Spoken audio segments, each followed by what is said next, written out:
Waouh! Mesdames et messieurs, bonsoir. En ce 22 avril, nous fêtons donc pour la première fois à Genève la Journée internationale de la terre nourricière. L'occasion de manifester notre attachement à cette terre qui, avec l'épuisement de ses ressources naturelles, les crises climatiques, mais aussi malheureusement beaucoup trop d'activités néfastes de l'homme, ne va de loin pas très bien. Je ne vous apprendrai rien, je suis sûre que vous êtes un public hautement concerné en la matière.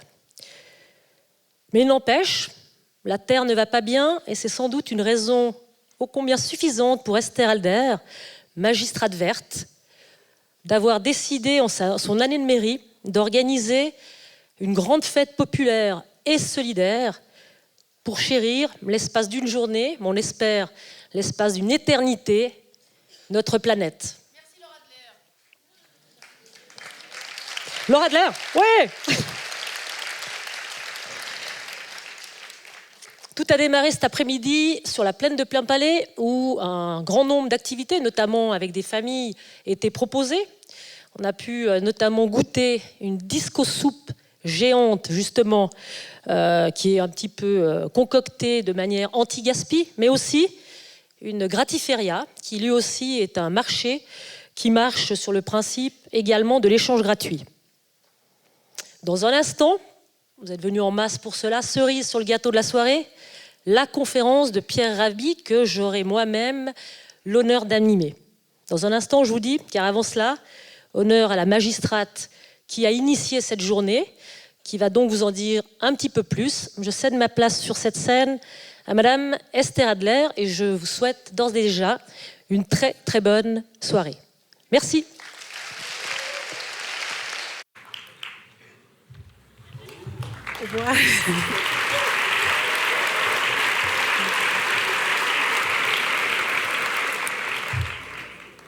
Vous êtes merveilleux.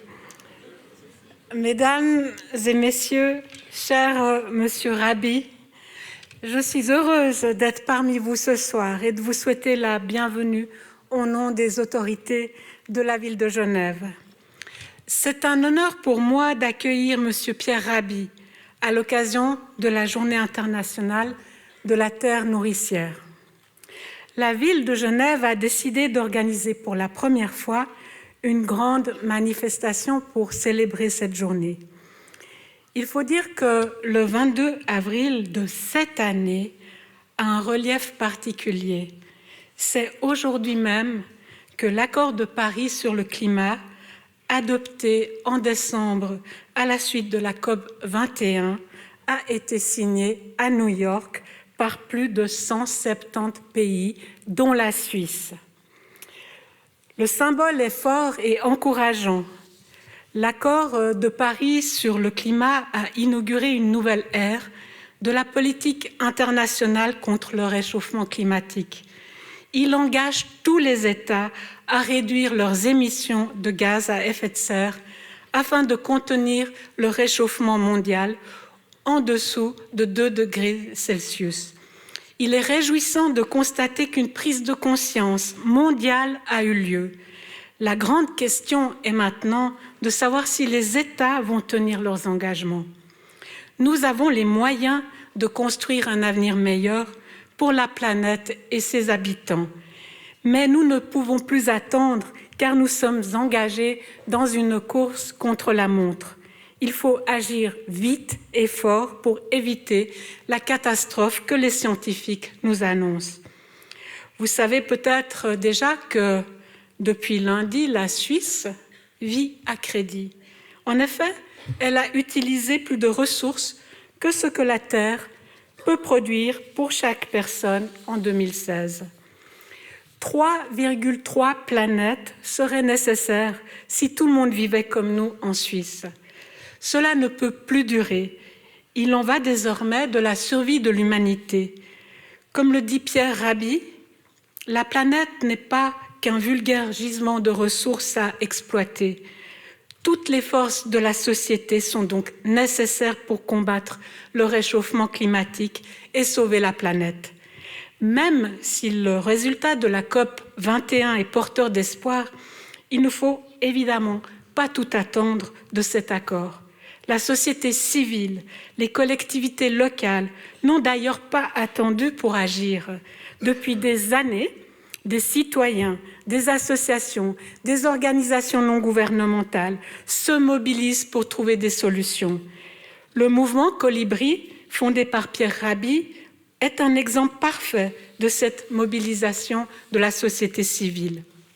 Les villes sont aussi très actives et elles sont nombreuses dans le monde à avoir lancé des initiatives qui portent déjà leurs fruits. J'ai participé à Paris à un sommet des élus locaux sur le climat et j'ai pu constater à quel point les collectivités locales sont impliquées dans la recherche de solutions. La lutte contre les changements climatiques nécessite une profonde transformation de nos modes de vie et nous devons impérativement changer nos manières de produire, de consommer et de penser. À cet égard, Pierre Rabhi est un semeur d'espoir. Il nous indique un chemin fait de sobriété et de frugalité, un chemin pour sortir du processus meurtrieux qui est engagé. Et ce chemin passe par le rejet de la surproduction, de la surconsommation et du gaspillage. Il passe par l'adoption de nouvelles valeurs, d'une nouvelle éthique de vie. Pierre Rabhi nous en propose une avec son concept d'agroécologie. Personnellement, je suis convaincue que nous devons nous efforcer de restructurer l'agriculture et le système alimentaire mondial en les articulant autour de la souveraineté alimentaire, l'agriculture de proximité et la valorisation des circuits courts. Mesdames et messieurs, la mobilisation des citoyens est indispensable pour relever les défis qui nous attendent. Elle est complémentaire à celle des pouvoirs publics et du secteur privé. Les enjeux liés au climat ne nous divisent pas. Au contraire, ils nous unissent et c'est notre meilleure chance de parvenir à trouver une solution au réchauffement climatique et aux dangers qui menacent notre planète et notre santé. C'est aussi une chance pour nous de trouver de nouvelles manières de vivre ensemble. Citoyens, politiciens, entrepreneurs, agriculteurs, organisations non gouvernementales, associations, nous faisons tous partie de la solution et nous devons la trouver ensemble. Comme le disait si bien Martin Luther King, nous devons apprendre à vivre ensemble comme des frères, sinon nous allons mourir tous comme des idiots. Je vous remercie.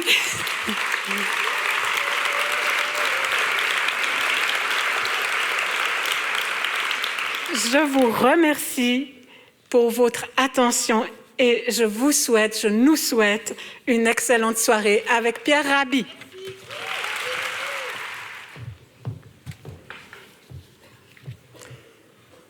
Rebonsoir. Merci Madame Alder, je ne sais plus où elle se trouve, mais merci pour ce beau discours.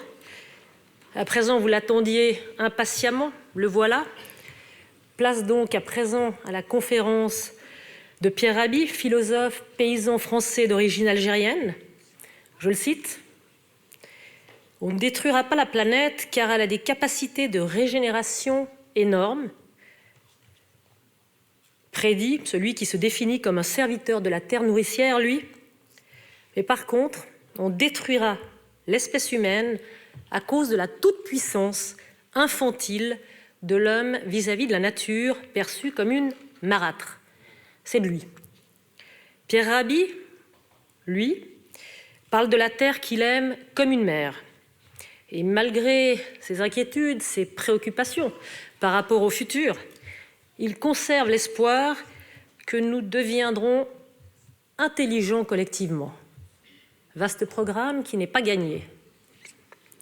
Pour que l'humain et la nature prévalent enfin contre le profit. Depuis des décennies, il appelle ainsi à l'insurrection des consciences pour fédérer ce que l'humanité a de meilleur, et Dieu sait si elle en a, et cesser de faire de notre planète paradis un enfer de souffrance et de destruction. Et ce ne sont pas que des mots. Pierre Rabhi n'est pas avare en énergie et en créativité pour participer à la construction d'une société écologique et humaine. En 2007, il a ainsi cofondé avec Cyril Dion le mouvement Colibris, que la plupart d'entre vous, bien sûr, connaissez. Ce mouvement place le changement personnel, justement, au cœur de sa raison d'être, convaincu que la transformation de la société est totalement subordonnée au changement humain. Cette association s'est donnée pour mission d'inspirer, de relier et de soutenir les citoyens engagés dans une démarche de transition individuelle et collective.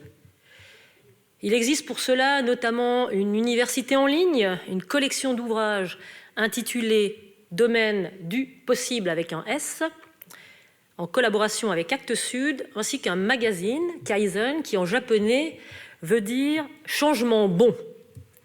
Et j'en passe. Mais Colibris, c'est avant tout un réseau de collectifs locaux partout en France pour donner aux citoyens les moyens d'agir concrètement sur leur territoire.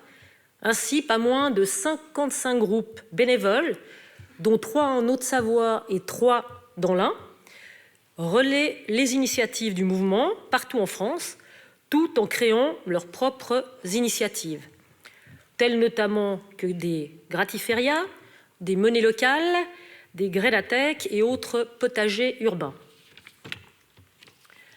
Je profite de l'occasion pour vous donner une petite information. Un stand explicatif a été dressé dans le hall du théâtre pour parler des colibris, mais pas seulement, car vous en doutez, il y a 1001 façons de pouvoir s'engager et de se rendre utile par rapport à cette belle philosophie. Avis aux personnes intéressées.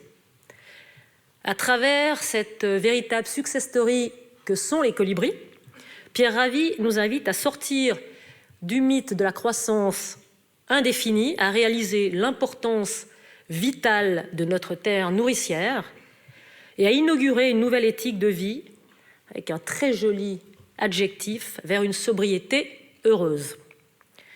En résumé, changer le monde, chérir la terre, avec du partage et du collectif à l'affiche, quel beau projet. Et Pierre Rabhi compte sur les jeunes générations pour bâtir une société positive et plus respectueuse de l'environnement. Je vois qu'il y a beaucoup de jeunes dans cette salle, donc écoutez bien le message qui va suivre. Car juste avant d'accueillir notre vedette du jour, nous allons ainsi voir un tout petit film, je vous promets, réalisé justement par des jeunes engagés, qui a été fait à l'initiative de la Fédération genevoise de coopération dans le cadre de ses 50 ans. Et un petit film donc qui résume en vérité un spectacle de danse et de théâtre intitulé « Dans la peau du monde ». Je vous remercie pour votre attention et vous souhaite d'ores et déjà une belle soirée. Merci.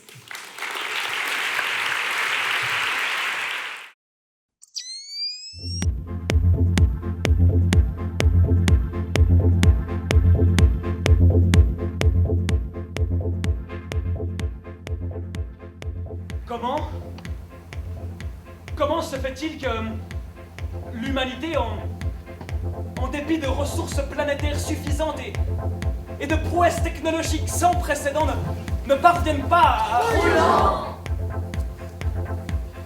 Comment se fait-il que l'humanité, en dépit de ressources planétaires suffisantes et de prouesses technologiques sans précédent, ne parvienne pas à faire en sorte que chaque être humain puisse se nourrir? Trop de mots! Comment se fait-il que ne parviennent pas à faire en sorte que chaque être humain puisse se nourrir, se soigner, s'abriter et développer les potentialités nécessaires à son accomplissement? Trop stressé!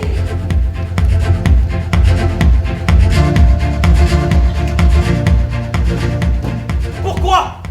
Trop court! Pourquoi tout ça? Trop vague! Pourquoi cette fracture entre le nord et le sud? Pourquoi ce gouffre? Cette béance, cette plaie qui ne guérit pas où meurent les plus démunis? Orage! Trop lyrique! Pourquoi de si pauvres dans ce monde? Oh voilà! Enfin une question simple. C'est le système, mon Dieu. Il y a des pauvres, il y a des riches. Point à la ligne. Ne pose pas trop de questions, on n'y est pour rien. C'est à cause du système. Ouais. Bon, on peut dire sans aucun doute que ce système est un échec total. Possible, mais c'est le système. Non mais, Tu vois, ça ne va pas du tout. Hein. J'ai besoin de comprendre le monde pour mieux respirer. Enfin, j'ai besoin de penser. Pense pas trop, fais, bouge. Non, justement, l'idée c'est d'agir, mais pas n'importe comment. Je veux me rendre utile, mais pas n'importe comment, tu vois. Parce que des fois tu veux aider quelqu'un, mais tu l'enfonces encore plus. Ouais, je vois. Du style, après ton passage, il est encore plus mal. Ou alors il peut plus se passer de toi. Me sentir utile. Que ça serve vraiment. Une aide durable pour un monde meilleur. Ouais, tu veux faire ton colibri, quoi. Je vois pas là, tu te moques? Tu connais pas Pierre Rabhi?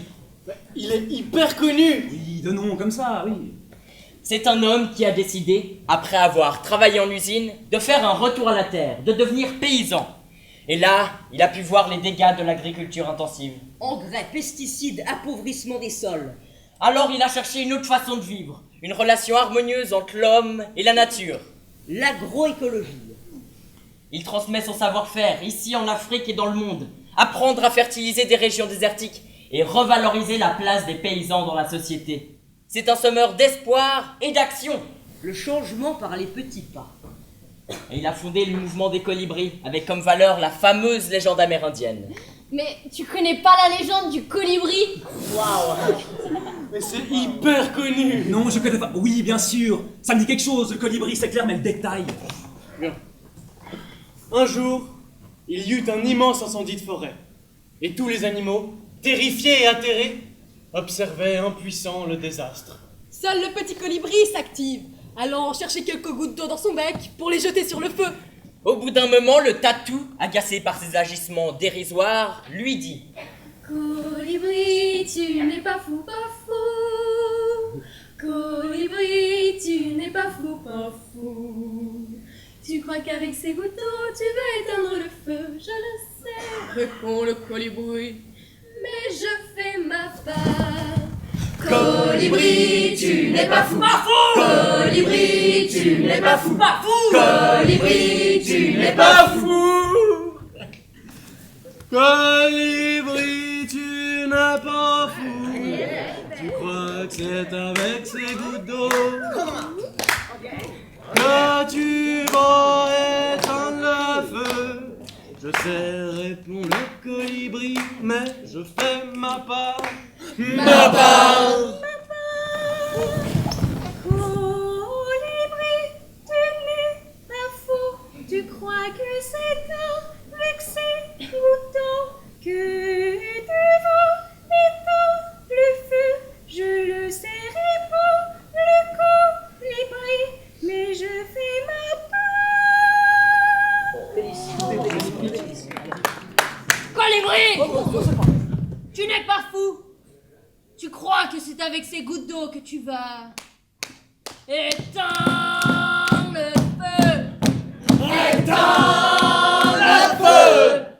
Je le sais, répond le colibri, mais je fais ma part. Éteins le feu. Éteins le feu. Éteins le feu. Éteins le feu. Je le sais, répond le colibri. Mais je fais ma part. Mais oui, c'est exactement ça. Je suis un colibri. Je suis un colibri. Enfin, j'aimerais être un colibri. Je sens que je pourrais avoir le potentiel d'un colibri.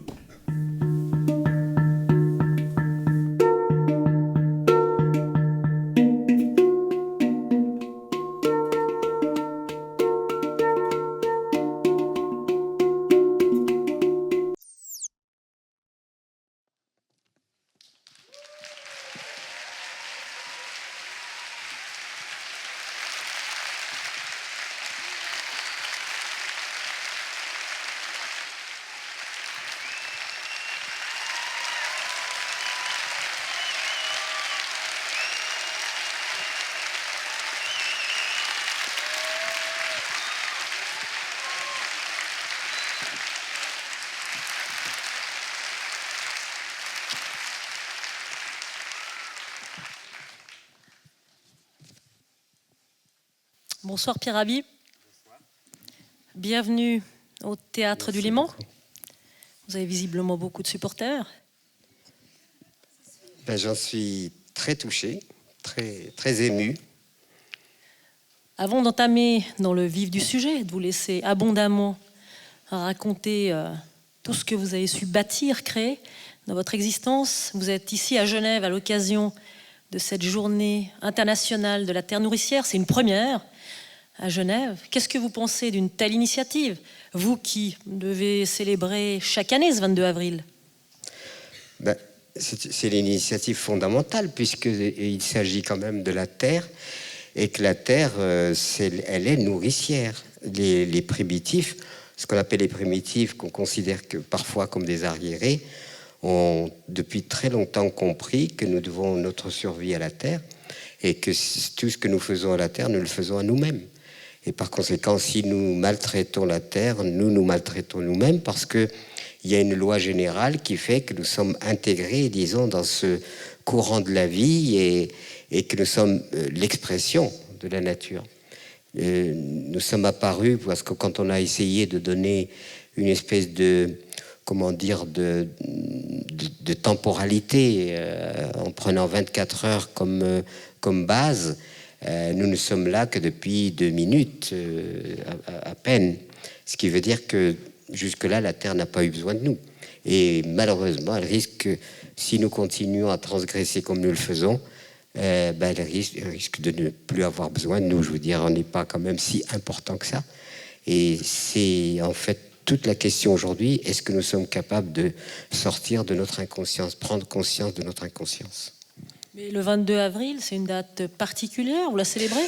Non, disons que la Terre est ma préoccupation, tellement fondamentale. L'écologie d'une façon générale, parce que la Terre s'inscrit évidemment dans un ordre général. La Terre que nous cultivons, elle s'inscrit dans un ordre général.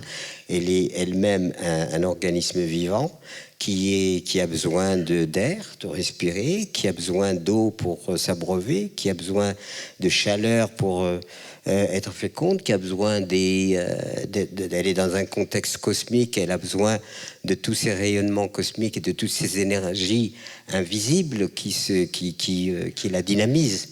Et donc tout cela fait partie d'un contexte général dans lequel nous sommes inscrits comme phénomène, ce qu'on appellerait le phénomène humain. Certains anthropologues appelaient ça le phénomène humain. Alors le grand problème aujourd'hui, c'est de savoir est-ce que nous sommes, disons, un cadeau pour la planète ou une catastrophe. Et j'ai tendance à croire que nous sommes une catastrophe biologique parmi les plus violentes qui soient, puisque nous contribuons véritablement à détruire cette réalité à laquelle, je disais tout à l'heure, nous devons absolument notre propre survie.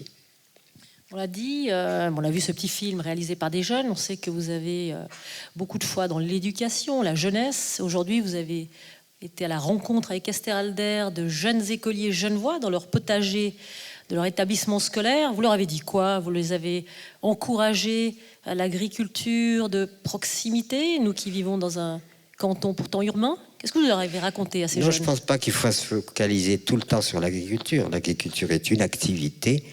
Et cette activité, évidemment, a été fondée il y a à peu près 10 à 12 000 ans, quand l'être humain, finalement, qui était un cueilleur, chasseur, pêcheur, s'est aperçu qu'il pouvait passer une convention avec la vie, enfouir des graines et en obtenir des récoltes.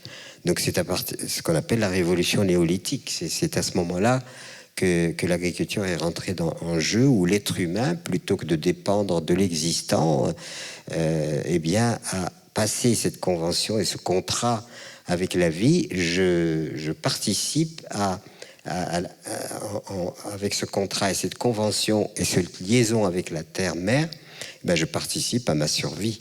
Voilà, et c'est comme ça. Alors pour le meilleur et le pire, parce que ça n'a pas été que positif. Voilà, il y a eu des éléments très intéressants, mais ce que ça a contribué surtout à faire que l'être humain sorte de l'obsession de sa survie, c'est-à-dire de courir partout pour essayer de survivre, à quelque chose qui l'a apaisé.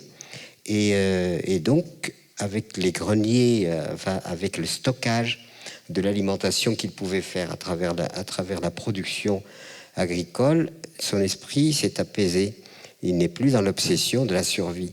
Et c'est pour ça que agriculture et culture vont ensemble. C'est-à-dire que l'être humain est acteur lui-même dans cette convention avec la vie elle-même, par les phénomènes de la vie, eh bien, se place comme une espèce qui est en mesure de se nourrir en coopérant avec les forces de la vie. C'est ça l'agriculture. Et pour le meilleur et le pire, parce que finalement, l'autre fois je réfléchissais, je me disais Jules César, enfin tous les empereurs ont parcouru des espaces, etc. Mais je pense que ils ont pu le faire parce que le casse-croûte suivait, parce que le stockage suivait. Sinon, ils n'auraient pas pu le faire. Donc, ce qui veut dire qu'il y a... Et puis aussi, en même temps, on a quand même des éléments... L'agriculture a été aussi responsable de défrichage et de déboisement extrêmement, disons, violents. Il y a des déserts dont on admire certaines, vestiges de civilisations importantes. Il faut savoir que ces civilisations ont contribué à désertifier. Elles n'ont pas été que positives. Donc c'est pour cela que il faut de plus en plus. Alors durant toute cette aventure, bien entendu, les humains ont évolué dans ce contrat avec la nature. Ils ont évolué petit à petit vers ce qu'on entend aujourd'hui de plus en plus vers l'agriculture, c'est-à-dire un être humain qui maîtrise finalement sa survie, qui ne dépend pas simplement des aléas de la nature. Vous avez publié une vingtaine d'ouvrages. Votre expertise est reconnue dans le monde entier. Vous remplissez les salles, on le voit bien encore ce soir, lors de vos conférences. Comment expliquez-vous cette notoriété, voire cet engouement pour votre pensée et cette désormais célèbre sobriété heureuse, comme je disais tout à l'heure, que vous préconisez? Disons, je n'ai rien fait de particulier pour avoir une espèce de célébrité entre guillemets. C'est pas du tout. C'était pas mon objet. Mon objet, ça a été à l'origine. Je suis né. J'ai essayé de m'expliquer dans un livre que j'ai intitulé Du Sahara aux Cévennes pour expliquer mon itinéraire singulier. Naissance dans une oasis, d'un père forgeron, d'une mère malheureusement qui nous a quittés, mon frère et moi, alors que je n'avais que 4 ans. Et donc grande rupture. L'arrivée chez nous de la civilisation occidentale, donc à travers la France et la colonisation. La colonisation les gens qui ont colonisé nos pays, ils ont constaté que nous avions des richesses sous nos pieds, sous la forme de charbon et de minerais et de toutes sortes. Donc l'exploitation de ces ressources que nous ignorions, et puis donc l'investissement, on parle beaucoup de migration, mais la France a migré chez nous. Et elle n'est pas migrée pour nous dire donnez-nous quelque chose, elle est migrée pour nous dire enlevez-vous de là, je prends tout. Donc c'est pas la même migration, il faut quand même faire attention. Donc voilà. Au moment où il est d'actualité que ces pauvres gens fuient la mort comme ils peuvent, il faut rappeler aussi le monde européen. L'Europe, si vous voulez, n'aurait jamais pu survivre si elle n'avait pas migré. Voyez. Donc, et l'Europe a généré une civilisation particulière qui est fondée. Il serait trop long d'expliquer tous les fondements de la civilisation moderne, mais je prétends que cette civilisation est la première victime de la civilisation européenne, ça a été l'Europe elle-même. Pourquoi? Parce que l'Europe, les voyageurs du XVI ou XVIIe siècle vous disaient que quand on se promenait en Europe, il y avait des ethnies, comme on voit maintenant dans certains pays. Il y a des gens qui avaient leur langue particulière, leur façon de s'habiller particulier, leur façon de construire leur maison. Ça a donné une magnifique richesse de biodiversité qu'on pouvait admirer en se promenant, en déambulant dans l'Europe. C'était donc une Europe qui était encore marquée par l'expression des peuples particuliers, avec leur langue, etc. Et puis est arrivée l'idéologie moderne qui a nivelé tout le monde. C'est-à-dire, en fait, on a relégué, et comme c'était surtout une civilisation agraire et paysanne, on a relégué le paysan comme étant celui, le dernier des derniers.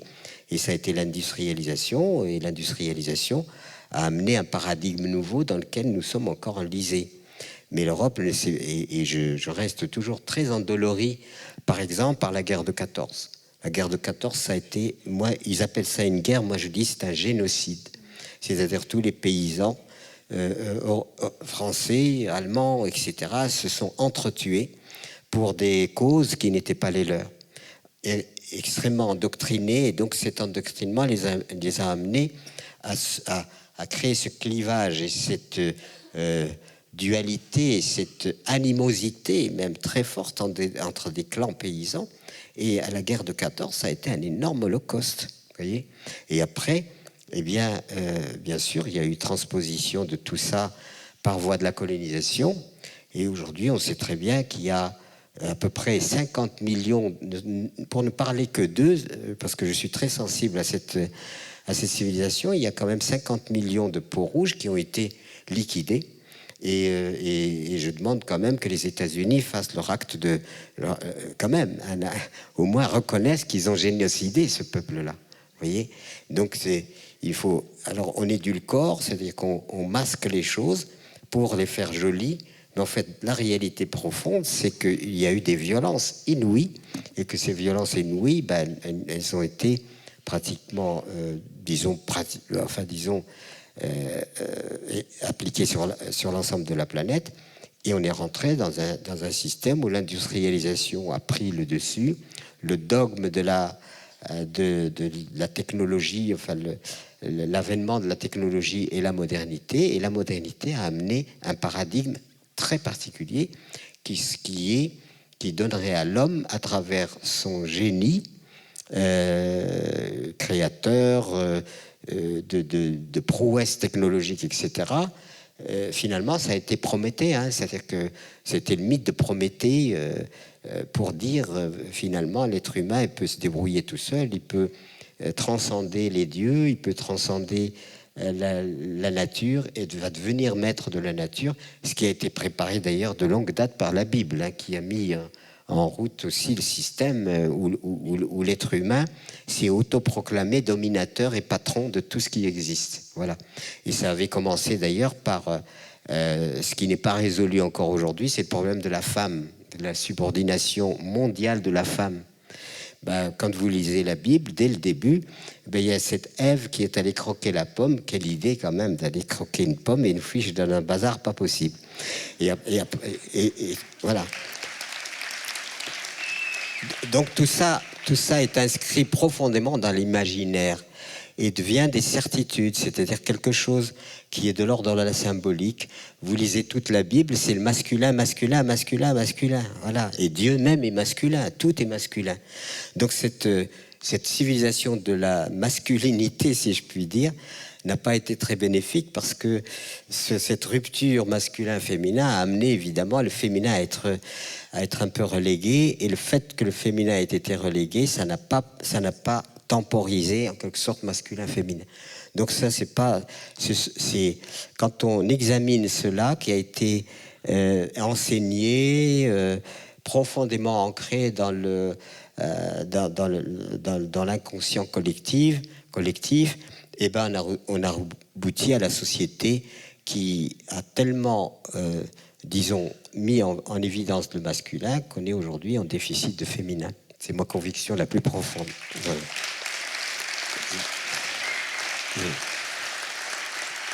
Et donc de ce fait, on croit que ce sont des petites légendes qu'on lit comme ça. Non, c'est profondément ancré dans la psyché collective. Et je prétends que les prouesses technologiques sont très masculines. Il y a très peu de femmes qui ont contribué à ces prouesses technologiques. Il y a eu une ou deux par là, mais c'est tout. Et donc, de ce fait, cette psyché masculine dominatrice a évidemment déterminé l'histoire. Et elle a déterminé l'histoire, et de ce fait, on voit bien que cette histoire, moi quand j'étais à l'école, il fallait que j'apprenne toutes les dates des victoires. Mais ça me cassait la tête parce que je n'arrivais pas à retenir les dates. Il fallait des listes de trucs. On disait, mais qu'est-ce que c'est que ça? Les hommes passent leur temps à s'entretuer, donc s'il fallait retenir en plus les dates. Voilà. Et donc ça me mettait un peu mal à l'aise de dire, mais cette liste finalement de conflits, cette liste de violence est exaltée. Au lieu de dire, mais ça a été une énorme erreur que de s'entretuer, on disait non. Et encore aujourd'hui, je veux dire, on continue l'humanité est complètement à côté de toute loi morale, puisque on sait très bien que la fabrication des armements demande énormément d'argent et qu'on dépense beaucoup d'argent à fabriquer des armes. C'est-à-dire, ça veut dire quoi? Ça veut dire que dans l'inconscient collectif, la mort prédomine sur la vie. Et on se dévoue beaucoup plus à la mort qu'à la vie. Et tant qu'on restera sur ce déséquilibre entre la mort et la vie, qu'est-ce qui se passe aujourd'hui? On détruit notre planète, donc on est dans la démarche de la mort, alors qu'en fait, cette planète, elle appelle au secours, elle a besoin de la vie. Et pendant qu'on parle, il y a des enfants qui meurent de faim. Mon ami Ziegler, c'est ce qu'il m'a dit au téléphone quand je l'ai appelé. Toutes les 7 secondes, un enfant meurt de faim. Alors vous voyez, tout ce déséquilibre-là fait qu'une humanité ne peut pas être apaisée. Voilà. Et donc la perception et la vision que nous avons de notre planète comme une magnifique oasis au milieu d'un immense désert sidéral et astral, parce que qu'est-ce que nous savons? Rien du tout. Et en termes de philosophie, l'humanité a cherché à comprendre la vie, et moi-même ayant été musulman, converti au christianisme, ensuite dans mes questionnements théologiques, si on peut dire, ma difficulté c'était d'assumer vraiment ma double appartenance. À un certain moment, j'ai fréquenté les philosophes. Malheureusement, les philosophes ne s'entendent pas non plus. Il y a des philosophies. Regardez ce qu'a produit le marxisme dans le monde, le marxisme, léninisme, etc. C'est énorme, parce que ça a manipulé. Et puis finalement, à force de chercher, et moi j'ai essayé de comprendre, moi je comprenais. Et c'est pour ça que quand je suis arrivé au grand Socrate, Socrate, il dit, tout ce que je sais, c'est que je ne sais rien. Et moi, ça me contente, ça me satisfait. Parce que, voilà.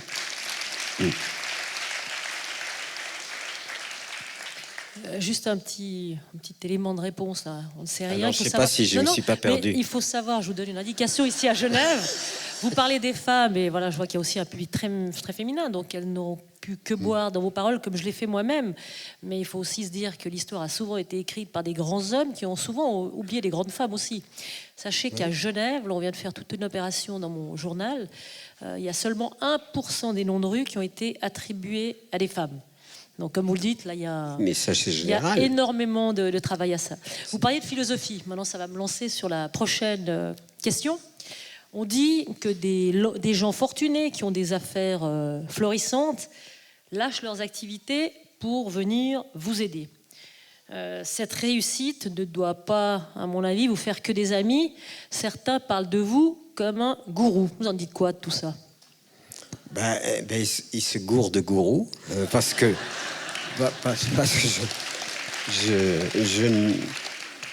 en aucun cas je ne me considère comme un gourou. Je me considère comme quelqu'un qui cherche à comprendre les choses. La seule chose qu'on peut-être mettre à mon crédit, c'est que j'agis, je fais et je dis. Je ne fais pas que dire. Si je ne faisais que dire, je me tairais. Mais comme j'agis sur le terrain, c'est-à-dire que je suis complètement impliqué dans le devenir même biologique de la vie, c'est-à-dire de l'humanité qui est aujourd'hui en grand danger. Pourquoi elle est en grand danger? Parce qu'elle a relégué la nature comme étant subsidiaire, alors qu'elle dépend de la nature. Nous sommes aux journées de la Terre. Il faut savoir que la Terre, elle est nourricière. C'est la Terre qui nous nourrit. Je ne pense pas qu'on soit là s'il n'y avait pas la Terre qui nourrit. Seulement, malheureusement, même la Terre, on l'a dévoyée et on utilise des systèmes qui ont introduit une transgression très importante, c'est-à-dire l'introduction de la chimie dans l'activité vitale à laquelle nous devons véritablement la vie. Et cette chimie est négative, elle est destructrice. Et c'est pour ça que la terre nourricière, eh bien, aujourd'hui, elle est malmenée. Je n'accuse pas les agriculteurs, etc., parce qu'il y aurait toute une histoire à raconter sur le côté subjectif qui les a amenés à être ce qu'ils sont, parce qu'on a toujours méprisé le paysan, etc. Bon, toutes les précédentes de l'histoire, ça a été le paysan qui serait le dernier des derniers. Voilà, c'est-à-dire qu'il n'est pas évolué. C'est la modernité qui a fait. Avant, il y avait une civilisation agraire. C'était les paysans c'était partout des paysans. Et puis on est arrivé à une société dans laquelle la relégation des paysans traduit aussi la relégation et la rupture avec toute la nature et tout ce qui s'est passé auparavant. Alors le paysan malheureusement a disparu et c'est l'exploitant agricole qui s'est installé à la place, mais l'exploitant agricole n'est pas le paysan. C'est quelqu'un qui est rentré dans la logique du monde d'aujourd'hui, du productivisme, de la productivité, et la terre est de plus en plus malmenée justement par cette obsession de la production maximale. Ce qui fait qu'on fait de la monoculture. Une grande partie des espèces et des variétés que l'humanité avait depuis 10 à 12 000 ans, depuis la révolution néolithique, depuis la révolution agraire, a accumulé, aujourd'hui, 75% ont disparu. Alors vous avez Monsanto, vous avez des tas de gens qui manipulent en quelque sorte toute la logique planétaire pour essayer de se créer des marchés et de faire des bénéfices. D'où cette horrible chose qu'on appelle les OGM, les organismes génétiquement modifiés. C'est une horreur, c'est un crime contre l'humanité.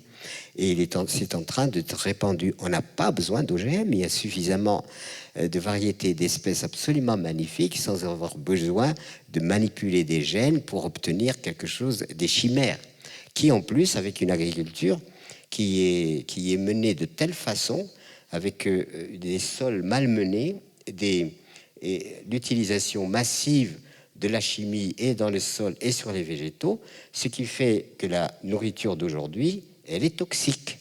Et elle est toxique, et donc ça amène à dire, quand on se met à table, plutôt que de se souhaiter bon appétit, il faut se souhaiter bonne chance. Voilà. Voilà. Donc on est allé dans les transgressions jusqu'à... quand même. Comment ? Pas dans tous les endroits que vous avez créés, là où vous nous invitez, dans ces monastères. Alors on mange bien chez vous, j'espère. Ah ben... Si je viens vous rendre visite dans le Gard, là, comme vous me le proposiez. Mais bien sûr, je veux dire, je suis quand même quelqu'un qui depuis des décennies essaye de faire participer avec tous les gens qui le ressentent à l'indispensable harmonisation de l'humain avec la vie. Et il ne faut pas croire que nous sommes forts. Non. Un simple virus nous règle notre compte. Ce n'est pas un problème. Je veux dire, il faut que nous prenions conscience que nous avons à nous harmoniser avec cette réalité. Il y a juste quelques jours, une journaliste fait des enquêtes sur l'eau. Elle me dit, Monsieur Rabi, est-ce que je peux vous rencontrer parce que je fais une enquête sur l'eau. Bon, on a regardé l'agenda, on a dit, bon, vous pourrez venir tel jour. Voilà, elle vient, donc la dame vient pour me poser des questions sur l'eau. Et puis je lui dis, madame, est-ce que vous savez que vous êtes de l'eau? Elle dit, ah ben non, on n'y pense pas. Il y en a des mètres cubes là. Évidemment, moi, si on me presse, il n'y aura pas grand-chose. Parce que je ne suis pas quand même parmi ceux qui sont le plus. Mais nous sommes de l'eau. Nous ne serions pas vivants sans l'eau, donc nous sommes de l'eau. Nous sommes de la terre. Nos organes, nos muscles. Nous sommes aussi de l'air, si on ne peut pas respirer. Nous sommes de la chaleur. D'ailleurs, on dit refroidir quelqu'un, on sait très bien ce que ça veut dire, etc. Donc, ce qui veut dire que c'est aujourd'hui le problème de l'espèce, c'est de sortir de cette chimère, de cette illusion, pour entrer dans la réalité, prendre conscience de cette réalité. C'est ça l'écologie. C'est pas seulement défendre l'environnement. L'écologie, c'est de comprendre que nous sommes un élément issu de cette merveilleuse logique de la vie, qui est absolument extraordinaire, et que nous sommes issus de cela, mais est-ce que nous sommes issus de cela pour détruire cela, ou est-ce que nous sommes issus de cela pour prendre soin de cela? Et tout est là. Et en prenant soin de la nature, nous prenons soin de nous-mêmes. C'est comme ça que ça fonctionne. Ce qui fait qu'aujourd'hui, tout le travail qui est à faire, c'est de faire que l'être humain retrouve l'intelligence, parce que malheureusement, les humains ne sont pas intelligents. Si des extraterrestres nous étudiaient, ils diraient quand même, ces gens-là, mais ils sont complètement dérangés, quoi. Je veux dire, ils diraient, mais qu'est-ce que c'est que ces gens? Ils ont une planète magnifique, tout ce qu'ils savent, c'est la polluer, détruire tout, épuiser les poissons, détruire les forêts. C'est ça l'intelligence? Non, c'est pas ça l'intelligence. Par contre, nous avons des aptitudes. Et nous sommes grisés par nos aptitudes. Nous faisons voler des choses. Il y a, vous voyez, il y a des tas des masses de fer dans les airs, etc. Nous sommes tellement grisés par nos prouesses technologiques qui sont en fait de l'ordre de la physique. Mais cet ordre de la physique, si vous voulez, n'est pas guidé par l'intelligence. Parce que si nous étions intelligents, nous ne fabriquerions pas des armes à tuer. Déjà, la première chose, être intelligent, c'est pas fabriquer des armes. C'est être totalement inintelligent que de participer à créer des outils à tuer de plus en plus perfectionnés. Et aujourd'hui, la grande apothéose de la modernité, c'est la bombe atomique, c'est-à-dire qu'en fait, le génie humain, même Einstein l'avait dénoncé, enfin, malgré lui, il était dans une situation, une conjoncture très difficile, mais il n'a jamais souscrit à la bombe atomique. C'était une nécessité historique et de conjoncture, mais quand une humanité fabrique des choses aussi épouvantables, aussi terribles, tout en étant fière de cela, ça veut dire que cette humanité est stupide, pour pas dire mieux. Voilà. Donc aujourd'hui, nous avons à nous occuper de la vie.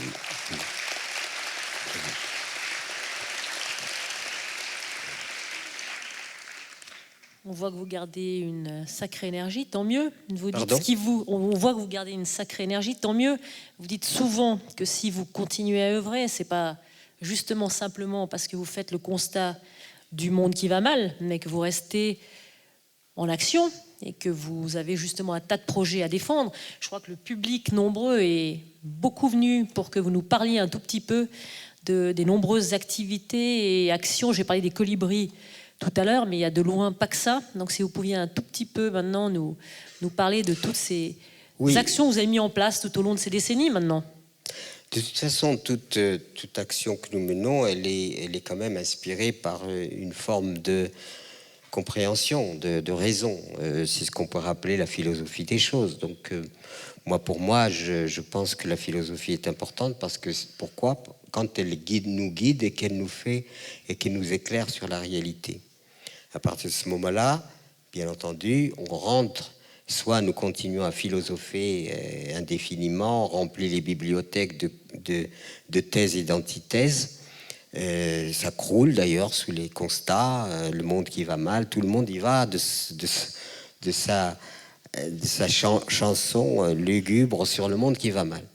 Mais on ne peut pas indéfiniment faire le constat du monde qui va mal sans faire quelque chose pour qu'il aille bien.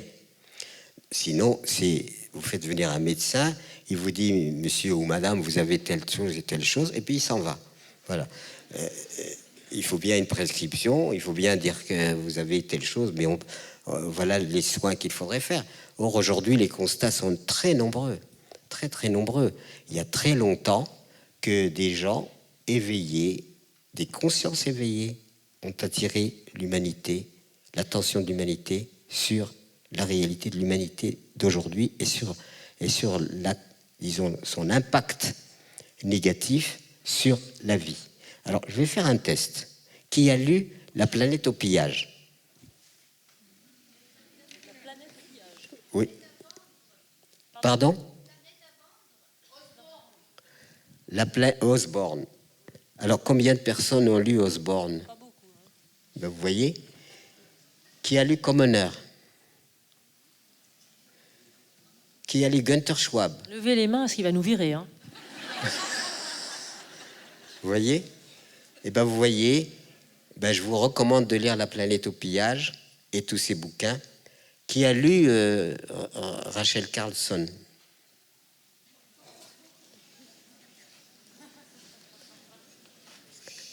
Voilà.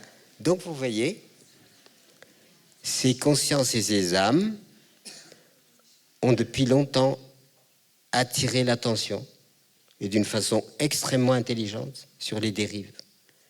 Osborne, quand il a lu La planète au pillage, il y avait tous les grands esprits de l'époque, dont Einstein,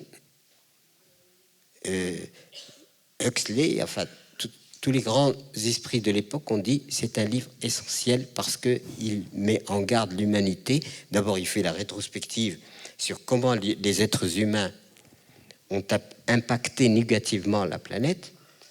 Vous savez, les grandes civilisations qu'on admire, elles ont déboisé, elles ont détruit beaucoup. Et on admire, mais elles ont installé des déserts. Donc il n'y a que les peuples dits primitifs, les peuples premiers, qui avaient un rapport à la nature qui était extrêmement respectueux, dans le sens où ils savaient pertinemment qu'ils ne pouvaient pas détruire, prélever plus que ce qu'il aurait nécessaire pour pouvoir survivre, et qu'ils ne pouvaient pas rentrer dans une extermination de l'espèce. On chassait, certes, mais on prenait, le prélèvement était limité par les besoins.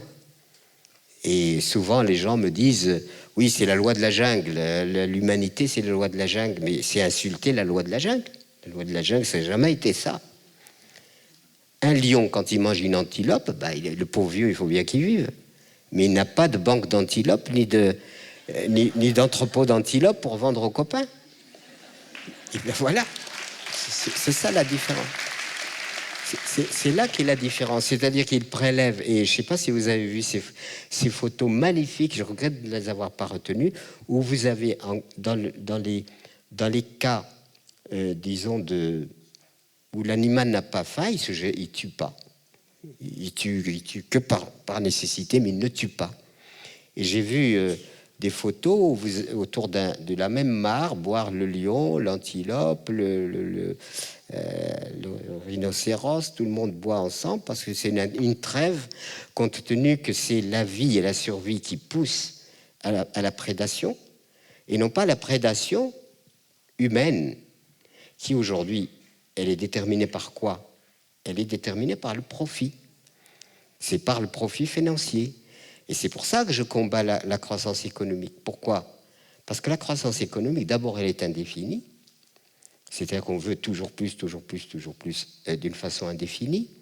Elle produit des disparités entre les pays riches, les pays pauvres, énormes.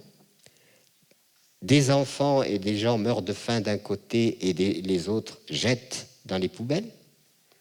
Donc nous sommes dans un déséquilibre général et il ne faut pas s'étonner après que ce déséquilibre général, à la fois dans le prélèvement que nous avons sur les ressources planétaires vitales qui nous sont nécessaires à notre propre survie, bientôt les poissons, ça va devenir une rareté. On tue les éléphants, on tue tout ce que l'on veut, parce que ça, c'est la prédation qui est animée par une espèce de schizophrénie qui est de l'accaparement, de plus en plus d'accaparement. Et cet accaparement aboutit finalement à créer d'abord des inégalités planétaires. Vous le savez peut-être, mais vous savez certainement qu'un cinquième de la population de la planète consomme les 4/5 des ressources produites par la planète. Et ça produit évidemment des gens qui n'ont rien, qui ont faim. Et si vous ajoutez à cela des chefs d'État corrompus, enfin toute la corruption, toute cette pathologie liée au profit, eh bien vous aboutissez à une humanité complètement disparitaire, avec d'un côté on jette, et de l'autre côté on n'atteint même pas ce qui est indispensable. Comment voulez-vous que la planète soit apaisée dans ce scénario-là? Donc, ce qui fait que, au-delà du nationalisme qui est la justification des armements, pourquoi on a des frontières? Chaque pays est circonscrit dans son pays. Et vous savez, il y a le concept de défense du territoire. La défense du territoire, ça veut dire qu'il faut s'armer. Il faut pouvoir défendre son territoire. Ce qui donne au lobby des armements et à la productivité de des machines à tuer ou de la créativité liée et dévouée au meurtre, un espace extraordinaire. Pendant ce temps-là, ben, la vie, elle est négligée. Aujourd'hui, il pourrait y avoir des programmes mobilisant de l'humanité à restaurer la planète. J'ai travaillé dans les pays du Sud, sahéliens, etc. Il y a une main-d'œuvre extraordinaire. Si ces populations-là, on les mobilisait en disant vous allez reboiser, vous allez, parce que ce qui se passe évidemment aujourd'hui, alors on parle beaucoup de changement climatique, mais les changements climatiques, il y a probablement des éléments qui sont dus strictement au comportement humain. Nous avons trop détruit la vie, trop détruit la nature, et on arrive aujourd'hui au profit de quelques-uns, ce qui fait qu'on arrive aujourd'hui à une situation dans laquelle probablement, moi, le Sahel, j'ai travaillé beaucoup au Sahel, on y reviendra peut-être, mais c'est là que j'ai mieux compris comment l'être humain peut être en quelque sorte malfaisant pour son environnement, et parfois inconsciemment, mais cette malfaisance qui est due à l'organisation de la planète, qui fait qu'il y a des gens qui sont tellement pauvres que pour vivre, bah, ils chassent des éléphants, ils font des choses. Si aujourd'hui on aidait les gens à survivre chez eux, je pense qu'on n'aurait pas le problème que nous sommes en train de vivre aujourd'hui. Tout ça mis bout à bout, ça vous donne évidemment un être humain qui participe en quelque sorte à la destruction de la planète.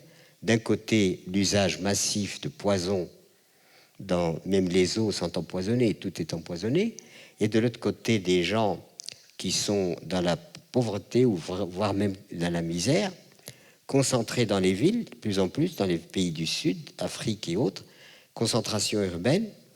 La concentration urbaine amène à déboiser parce qu'il faut fournir du combustible à des populations concentrées.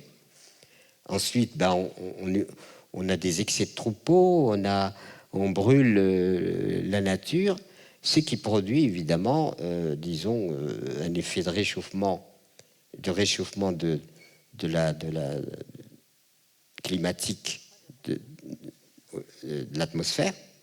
Le réchauffement de l'atmosphère fait que les pluies deviennent rares, parce que vous savez, le phénomène du couvercle, quand vous le soulevez, c'est comme ça qu'on nous expliquait la pluie. Donc les pluies sont devenues rares, le dessèchement détruit la végétation, et quand la pluie revient, elle est violente, et la pluie violente, qu'est-ce qu'elle fait? Eh bien, elle est tellement violente qu'elle emporte la terre. Et la terre, donc, diminue, et c'est ça le phénomène de désertification dont l'être humain est responsable. Mais c'est la misère et la pauvreté qui l'amènent à être ça. Et s'il y avait une convention internationale, plutôt que de raconter n'importe quoi, on soutient ces populations à les aider à survivre. C'est ce que nous avons tenté, nous. J'ai tenté moi-même au Sahel en dirigeant et en organisant un centre de formation à l'agroécologie. Et bien, c'était dans nos programmes lutter contre l'érosion, reboiser, réduire l'impact des troupeaux. Et petit à petit, on était en train de faire évoluer les choses dans le sens positif. Et comme ça se passait au Burkina Faso, un jour, il y a le président Sankara qui me convoque et qui me dit « Je vous confie l'organisation du pays parce que l'agroécologie, c'est la solution. Les paysans n'ont plus besoin d'acheter d'engrais qui leur coûtent très cher. Ils n'ont pas besoin d'acheter de pesticides qui sont terribles pour la santé. Ils n'ont pas besoin de tout ça et on gère la pluie qui tombe. Au lieu de se perdre, elle s'infiltre dans les sols au lieu d'être perdue. Et tout ce scénario est un scénario où l'être humain peut intervenir pour régénérer son milieu. Alors je vais me faire peut-être un petit peu de pub, enfin j'ai consigné ça dans un ouvrage que j'ai intitulé « L'offrande au crépuscule », que j'ai dédié aux femmes parce que j'ai vu au Sahel combien les femmes, dans la discrétion, entretiennent la société. Pendant que M. Péror, elles entretiennent la société.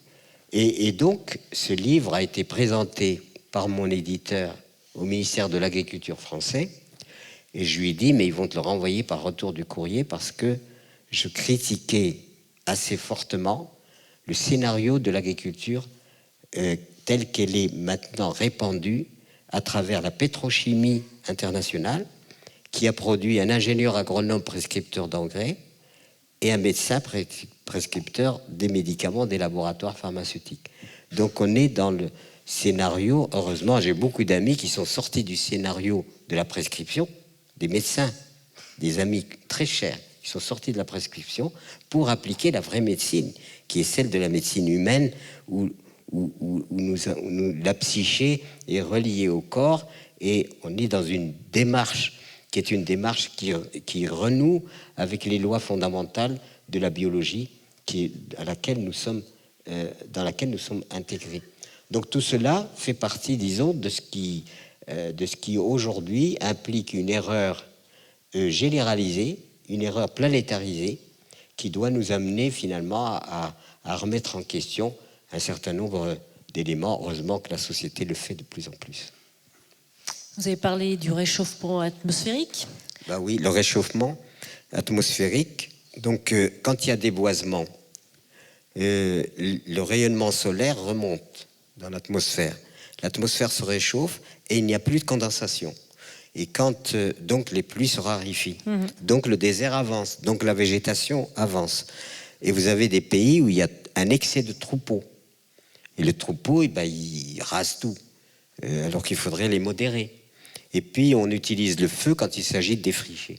Donc 3 actions qui sont négatives et qui font que l'être humain participe à la désertification et donc par conséquent participe au réchauffement de l'atmosphère et au réchauffement climatique. Donc ce que nous préconisons à travers l'agroécologie, c'est justement remettre en question ces pratiques de façon à ce que l'être humain, par l'agriculture écologique, revienne aux lois de la vie.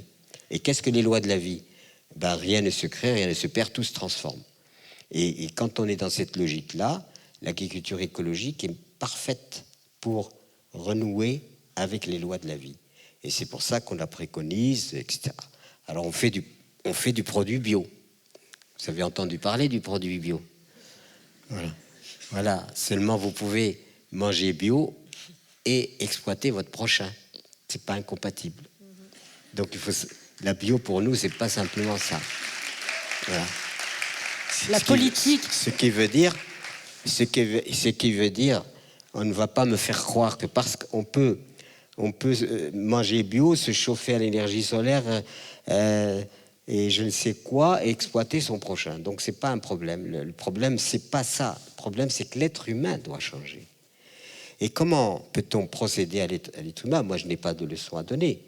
Pourquoi éduquer les enfants dans la compétitivité ? Pourquoi ne pas les éduquer ? Voilà.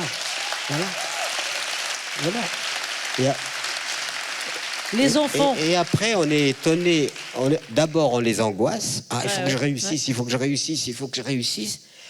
On fait que les enfants se regardent comme des rivaux au lieu de se regarder comme des amis. Au lieu d'exalter la solidarité, la bienveillance les uns avec les autres, on exalte la compétitivité qui aboutit, moi je domine, moi j'ai, etc., etc. Donc le mythe de la domination. Et l'adulte devient quelqu'un qui a été, endoctriné et conditionné à être constamment dans la rivalité. Et après, on dit, il n'y a pas de paix dans le monde, mais il n'y aura jamais d'apaisement du monde si, dès le départ, au niveau de l'enfant déjà, d'abord l'équilibre de la petite fille et du petit garçon, l'équilibre aussi par rapport à l'entraide, et non pas par rapport à la domination et la compétitivité. Et en très peu de temps, on peut changer la disposition intérieure des êtres humains qui aujourd'hui sont angoissés. Parce que même dans la surabondance, il y a des pays qui sont évidemment dans la pénurie, mais le problème des populations qui vivent dans la surabondance, d'abord ils jettent beaucoup, ils gaspillent beaucoup, et en même temps, en tout cas en France, on bat les records de consommation d'anxiolytiques. C'est-à-dire qu'en fait, on n'arrive pas à avoir la joie naturelle et la paix réelle, on est obligé d'avoir recours à des drogues pour avoir l'impression à peu près d'être vivant. Et ça pose la question d'ailleurs, existe-t-il une vie après la mort? Moi j'avoue que j'en sais rien, peut-être. Alors on parle de ressusciter, de se réincarner, moi j'en sais rien, absolument rien, peut-être. Peut-être que cette merveille va se reproduire je sais pas où. Voilà, c'est pas impossible. En attendant cette étape, comme vous le dites, faite de mystère, on est en pleine journée de la Terre. Oui. Vous le dites souvent, vous croyez plus que politique, on en parlera après, vous croyez aux individus, vous avez mis des mouvements justement de citoyens qui, eux, doivent prendre les choses en main, vous le dites très bien, à chacun de faire sa part.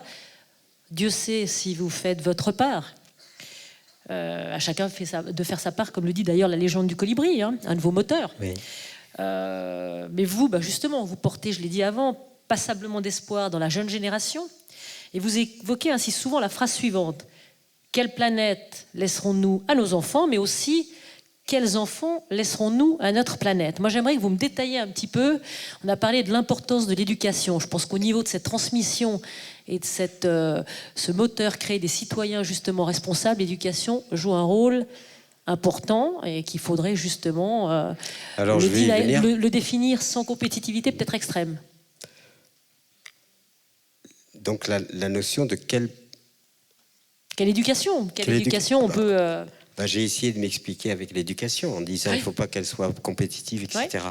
Mais ce que je voulais dire tout à l'heure, c'était pour finir ma phrase, c'est qu'en fait on dit existe-t-il une vie après la mort?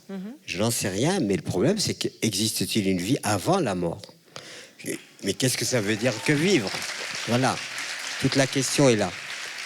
Alors l'éducation, je me suis expliqué tout à l'heure, pas de compétitivité, l'équilibre, l'émulation, oui, l'émulation c'est quoi? C'est j'essaie d'augmenter mes performances, mais pas pour dominer. J'augmente mes performances pour inspirer aussi les autres. Et on n'est pas doué dans tous les domaines. Il y a des domaines où on est doué, des domaines où on est... Seulement l'éducation, elle ne prend pas du tout en compte l'état psychique de l'enfant.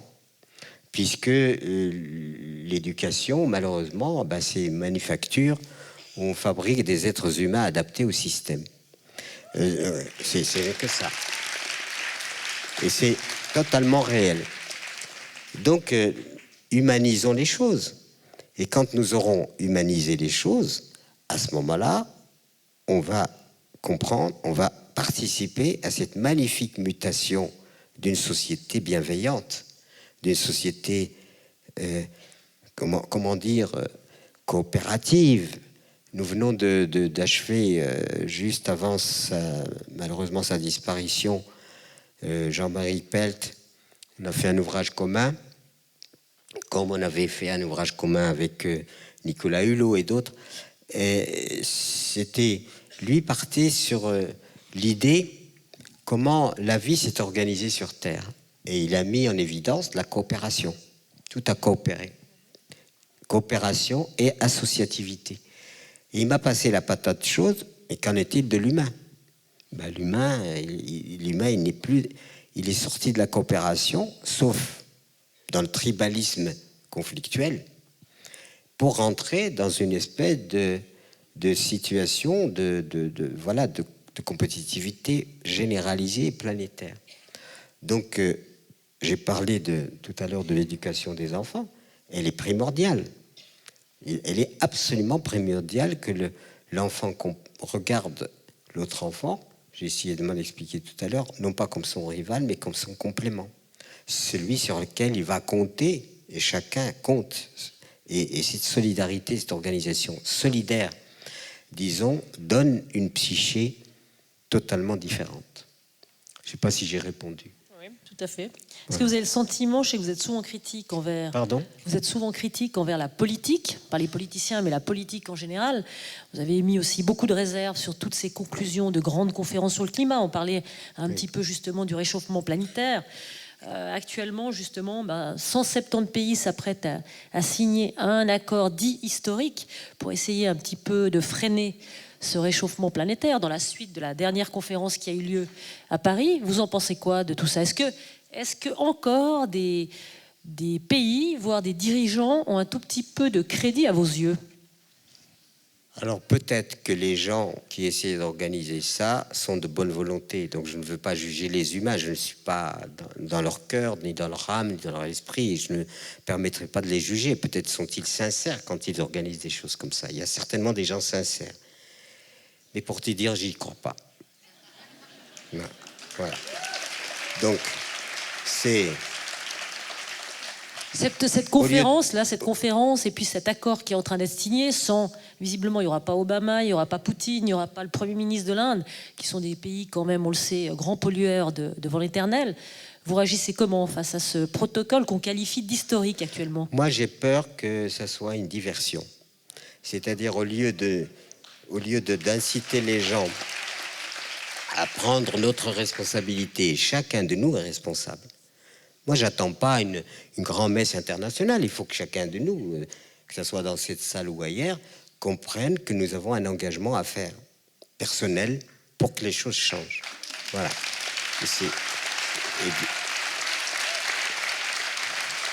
Et des instances qui rentrent dans un scénario grandiose, ces chefs d'État qui viennent avec leurs voitures de luxe, leurs machins, etc. Mais quel fatras, c'est pas ça. Le problème, il est aujourd'hui dans la réalité concrète et basique. C'est des grandes envolées internationales. Non, il faut déjà comprendre que la société civile peut participer. Si on généralisait l'agroécologie, ce serait bien. Produire et consommer localement, là où nous sommes. Déjà, ça éviterait les camions qui n'arrêtent pas de transporter. Vous voyez ?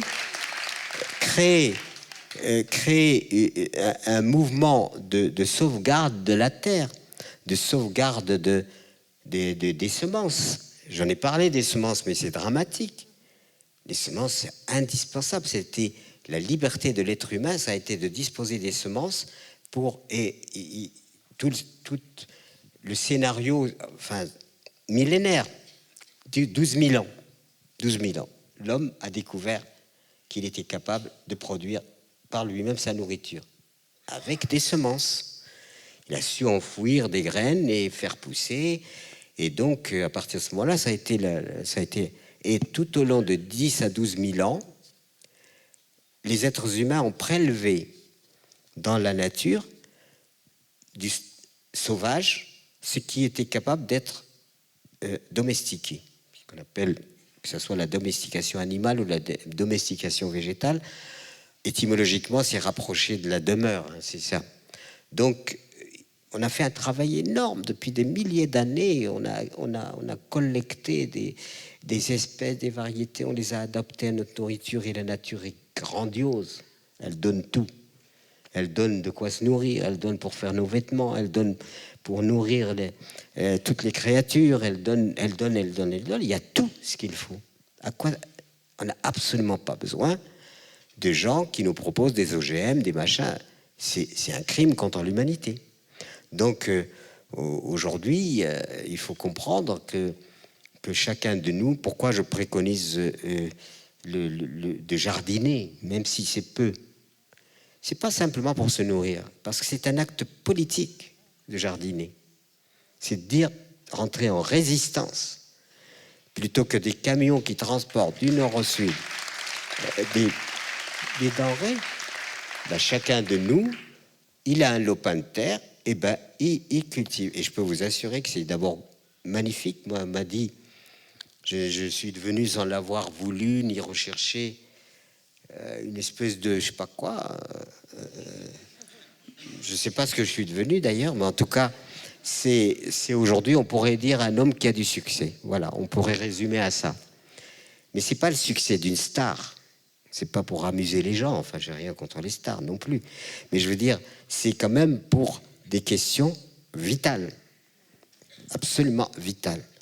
Eh bien, on est là-dedans. Et ce que je constate, ce que je préconise, c'est qu'en fait, on puisse rentrer dans une logique dans laquelle les humains renouent avec les forces de la vie. Et quand on jardine, moi, j'ai renoncé à beaucoup de choses. Je torturais un violon depuis longtemps. Même j'avais l'honneur que Menehould, qui venait chez moi, me disait « Mon cher collègue », alors je me sentais plus. Menehould me disant « Moi, mon cher collègue », le roi n'était pas mon... Je ne sais pas comment on dit. Donc voilà. Et le jardin, comme j'ai une vie un peu frénétique par la force des choses, beaucoup de conférences, se déplacer, etc., et assumer cela. Parfois, je dis, bon, j'ai envie de donner ma démission, mais à qui donner ma démission? Je veux dire, à personne. Ou alors, il faut que je me convoque moi-même, avec moi-même. Peut-être devant une glace, peut-être, pourquoi pas.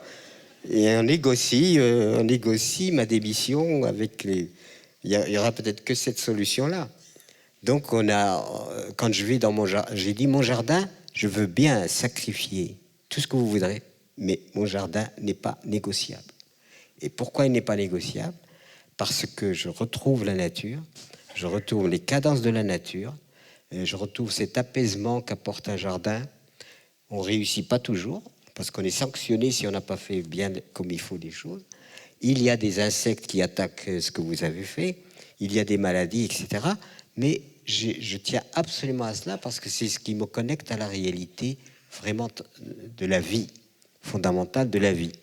S'il n'y avait plus de jardin, plus rien, vous savez, les gens des villes, ils seraient bien obligés d'aller... D'ailleurs, quand il y a des pénuries, on se souvient toujours du cousin à la campagne, comme je disais tout à l'heure, qui est lui, le pauvre type qui n'a pas réussi. Hein.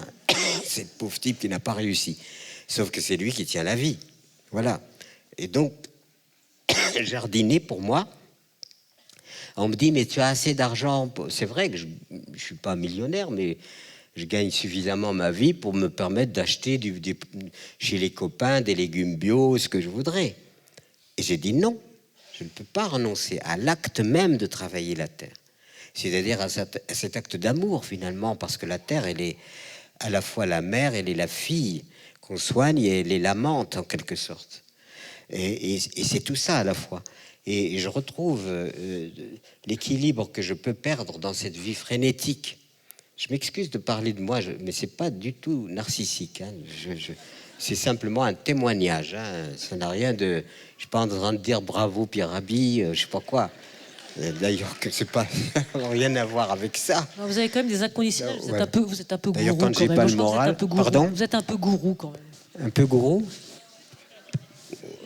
Ça, si les gens... Moi, je me prends pas pour un gourou, mais si les gens me prennent pour un gourou, c'est leur problème. C'est pas le mien. C'est pas du tout. Voilà, rien à voir. Il reste que quand j'ai pas le moral, je me mets devant une glace. Je dis, mais qui il est beau, ce type. Il est pas là. Et immédiatement, le moral remonte. Mensonge, vous m'avez dit que vous n'aimiez pas les miroirs tout à l'heure. Vous m'avez dit que vous n'aimez pas les miroirs. Les miroirs, si. On était face à un miroir, vous voulez pas qu'on fasse la préparation. Il faut être autonome, il faut se donner à soi-même son propre... D'ailleurs, j'allume des bougies pour Pierre Rabhi. On ne savait pas tout ce que je fais dans les coulisses pour m'auto-adorer. Voilà, tout ça. Ouais. Voilà, donc ça veut dire qu'il faut maintenant rentrer dans un réalisme, une espèce d'intelligence de la vie. Et si vous pouvez jardiner, faites-le. C'est un acte magnifique. Ça vous remet dans la cadence. Faites-le. Vous vous rendez compte, si on multipliait les jardins, même si vous avez que 4 mètres carrés, faites pousser du persil ou je sais pas quoi. Mais reliez-vous à cette source de la vie. Et je peux vous assurer que ça, c'est révolutionnaire. Et c'est plus des blabla, théorie sur théorie, sur des doctes considérations des uns et des autres. C'est véritablement l'acte qui nécessite aujourd'hui, qui peut permettre une espèce de reprise en main de la société par elle-même. Et nous avons en France le projet d'ailleurs vous savez que je me suis présenté aux élections en 2002 On m'a poussé à me le faire en France. Après, c'est moi qui ai éduqué Obama. Il a fait ça. Bon. Et je me suis dit, mais moi, président de la République, qu'est-ce que c'est que cette histoire? Je suis rentré, bon. Je dis, si, tu as des choses à dire.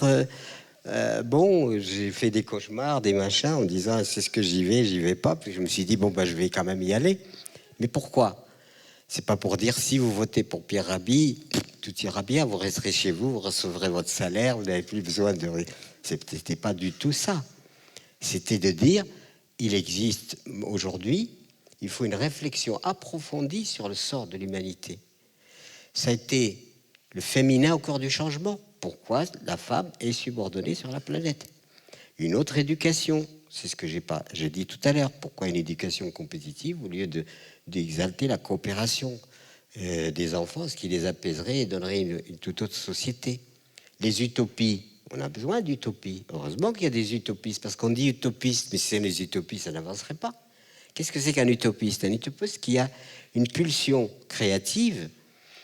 Alors on est autour, on dit mais il n'est pas raisonnable, il est cinglé.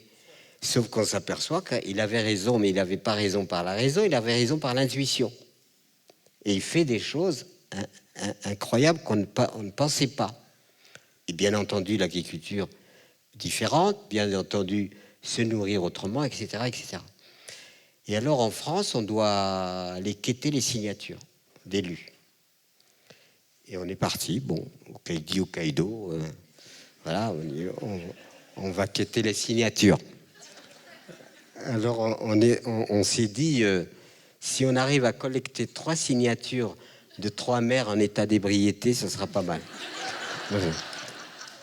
Et finalement, on est arrivé à 200 signatures, ce qui était honorable pour un mouvement qui surgit comme ça dans ne sait où. Vous voyez?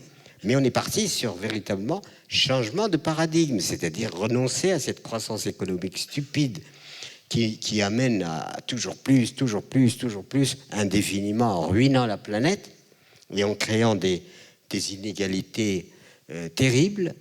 Renoncer à cela, bon, tous les autres éléments que j'ai cités, éducation, etc.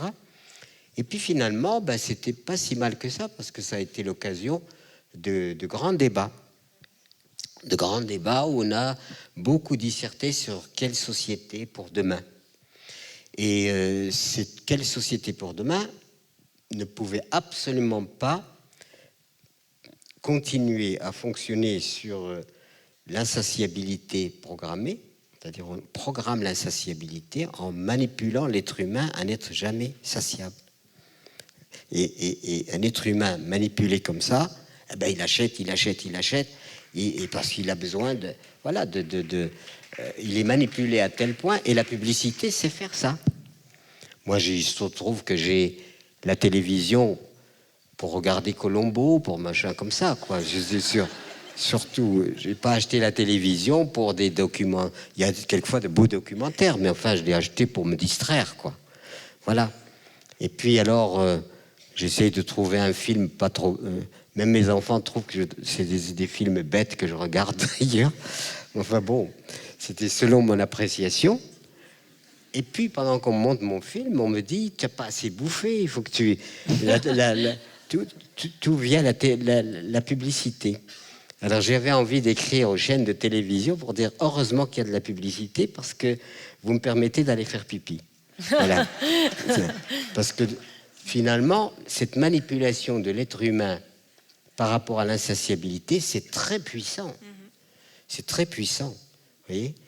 Ça évoque d'ailleurs une petite histoire. Il y a un pêcheur qui est en train de faire sécher ses filets. Il a fini son boulot. Et puis, il y a un monsieur très sérieux qui passe, qui le regarde, qui lui dit « Monsieur, le bateau, là, il est à vous ?» Il dit « Oui, c'est mon bateau. »« Oh, mais il est petit. »« Ben oui, et vous pourriez en avoir un plus grand. »« Eh ben oui, mais oui. »« Et alors ? Et après, vous pêcherez beaucoup plus de poissons. Et quand vous aurez pêché encore plus de poissons, vous achèterez un bateau encore plus grand. Et après, vous allez avoir un grand bateau, vous allez embaucher des gens, vous allez collecter énormément de poissons, vous allez, etc. Et après vous vous reposerez. Eh ben, c'est ce que je suis en train de faire. Voilà. C'est deux.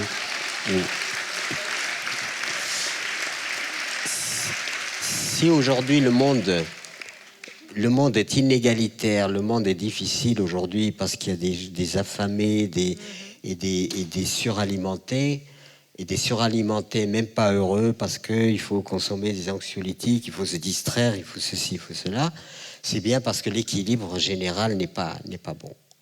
Et c'est pour ça que j'avais écrit ce bouquin que j'ai intitulé « Vers la sobriété heureuse ». Pourquoi ? Parce que je pense, par la sobriété, on arrivera à quelque chose qui nous... Par l'insatiabilité permanente, je n'ai jamais assez, je n'ai jamais assez, je n'ai jamais assez. Où voulez-vous ? À quel moment va-t-on être satisfait ? Et on est manipulé en permanence par la publicité qui exalte le manque au lieu d'exalter la satisfaction que nous avons déjà. Quand on a à manger, quand on est vêtu, quand on est logé et soigné, on a l'essentiel. Eh bien, malgré ça, nous ne sommes pas heureux. Donc, ce qui veut dire que il y a... Et vous allez dans des pays dits en développement et dans des villages, etc. Moi, j'ai travaillé beaucoup dans les villages sahéliens et tout ça. Mais les gens, ils ont une propension à la joie qui est très forte. C'est étonnant. Alors que, en fait, ils ne sont même pas assurés du lendemain. Mais il y a quelque chose qui perdure, c'est-à-dire dans une espèce de rapport à la vie qui est souvent assez joyeux. Alors vous dites, mais eux devraient pleurer. Ben non, et quand on remonte vers le nord, on est triste, Donc ça veut dire que quand j'ai proposé la sobriété heureuse, disant, l'être humain est complètement aliéné par l'avoir et au détriment de l'être. L'avoir détruit l'être. J'ai écrit ce livre plutôt que d'être dans la croissance, la décroissance, etc. Et puis bon, vous savez, on publie, on ne sait pas quel retour il va y avoir. Les gens de mon édition me disent que cet ouvrage, témoignage, il est classé dans ce qu'on pourrait appeler les essais. Il est classé comme essai. Et ils m'ont averti, les essais, c'est 3000 exemplaires, 4000, c'est un miracle. Et j'en suis à 300 000. Je ne suis pas en train de me flatter, hein, vraiment. C'est pas du tout en train de me flatter. C'est parce que ce qui m'a réjoui beaucoup dans cet engouement des gens pour cet ouvrage, c'est bien plus que le succès de librairie, comme on dit, ou d'édition, c'est le fait que des gens comprennent maintenant que nous sommes piégés par le toujours plus indéfini et que nous sommes esclaves de ce système qui n'arrête pas de pressurer les gens pour des choses qui n'ont pas une grande valeur. Alors qu'il y a des gens qui manquent de tout, qui manquent pratiquement de tout, et même dans les pays riches, il y a des gens qui manquent de tout, c'est là qu'ils travaillent. C'est pas dans le toujours plus indéfini. Voilà. Alors vous n'êtes pas obligé d'adhérer. Je ne suis pas en train de vous endoctriner. Vous m'avez demandé de parler, je parle. Mais c'est tout. Mais voilà, mes convictions sont là. Vous parliez à juste titre, j'ai eu la chance aussi d'aller dans ces pays dits en voie de développement. On en parlait tout à l'heure, qui ont, Dieu sait, beaucoup de leçons à nous apprendre. On parlait des anciens. Un pays aussi peu civilisé que le nôtre, qui n'a plus foi et qui rejette et ne soigne pas ces personnes âgées, comme c'est le cas chez nous, n'a rien d'extraordinaire par rapport à des pays sous-développés pour qui les ancêtres sont réellement très importants. Vous disiez que des gens étaient heureux sans rien là-bas, il n'empêche, on le voit, vous ne voyez pas que Colombo à la télé, on voit ce flot épouvantable actuellement. On parlait des colons en Algérie, et là on voit, pour bien d'autres raisons, des gens qui sont prêts à tout, qui risquent leur vie pour venir dans cette société en laquelle ils croient, souvent désillusionnés. Vous êtes algérien du Sud. Votre regard par rapport à cette migration atroce, c'est un vrai constat quand même d'échec justement de notre société. Et les choses avancent, enfin les choses progressent beaucoup trop lentement, n'est-ce pas ? Non seulement elle progresse lentement, mais elle progresse de travers. C'est-à-dire qu'en fait, le comportement général produit beaucoup de souffrance, alors qu'il n'y a aucune raison qu'il y ait de la souffrance. La planète est riche de tout. Et si nous savons préserver les ressources, c'est ce que propose l'agroécologie, si nous savons multiplier les choses, etc., on arriverait... La planète est suffisamment riche en tout, et cette capacité de démultiplication, elle pourrait éradiquer justement la faim dans le monde, la pénurie, etc. C'est tout à fait... On est dans un système qui partant sur tout ce qui a une valeur, c'est celui qui a une valeur argent. Et on occulte complètement tout ce que nous faisons gratuitement. Ou alors, on est dans un système, disons, qui dit nous sommes dans un système économique, et auquel cas, économie et consommation. Donc ces gens qui arrivent, évidemment, ils sont dans des pénuries énormes, alors que dans leur pays, ils pourraient parfaitement s'organiser pour se nourrir. Il y a ce qu'il faut. C'est moi quand vous avez des potentats, etc. Par ailleurs, nous sommes dans un système qui, en faisant tout économique, a dévalué la valeur des... Moi, j'ai connu des paysans, enfin, chez moi, qui sont devenus des exploitants agricoles.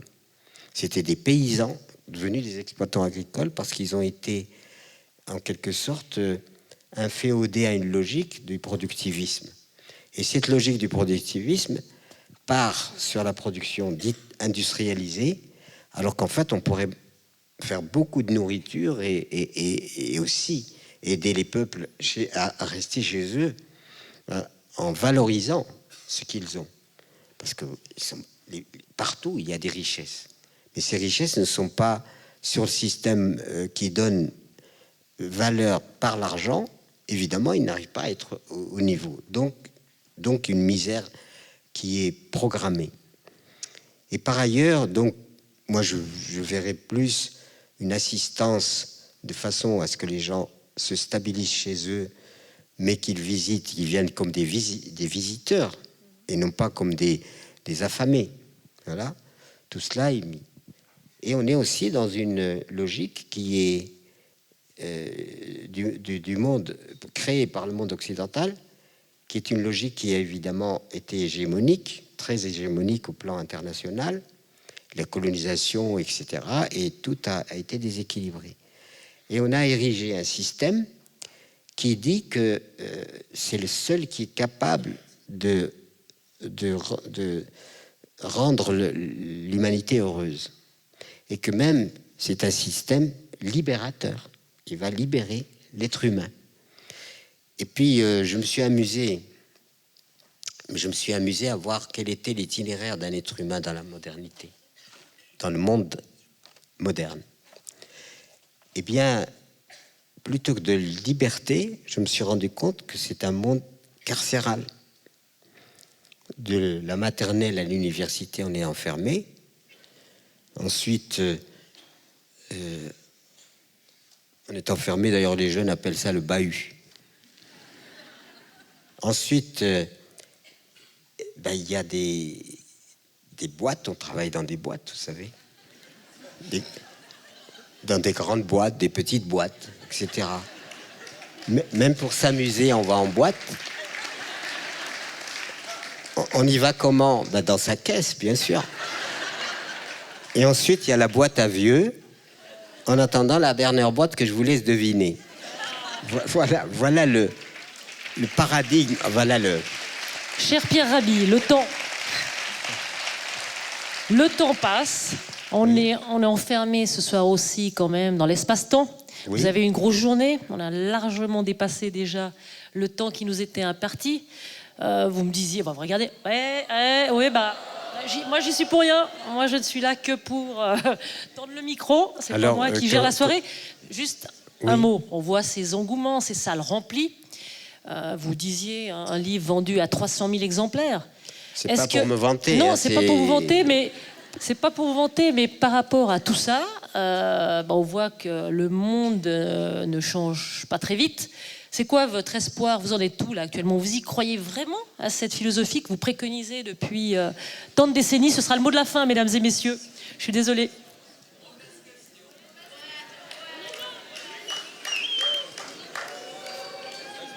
Alors pourquoi, disons, l'invitez chez lui? cette limitation en temps, le monsieur qui est venu vous dire, c'est lui qui signale qu'il faut s'arrêter? On m'avait dit, j'étais au courant, c'est moi qui... D'accord, vous êtes au courant, donc c'est l'engagement qui a été pris, etc. Parce qu'évidemment, on est un peu à mi-chemin par rapport à ce qu'il faudrait faire. Alors,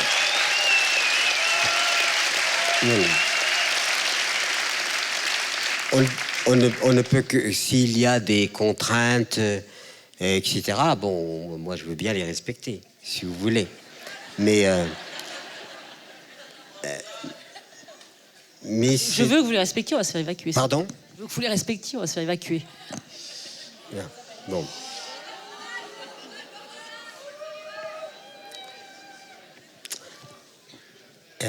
Alors là, je dois donc concentrer de façon à dire l'essentiel. Il me paraît.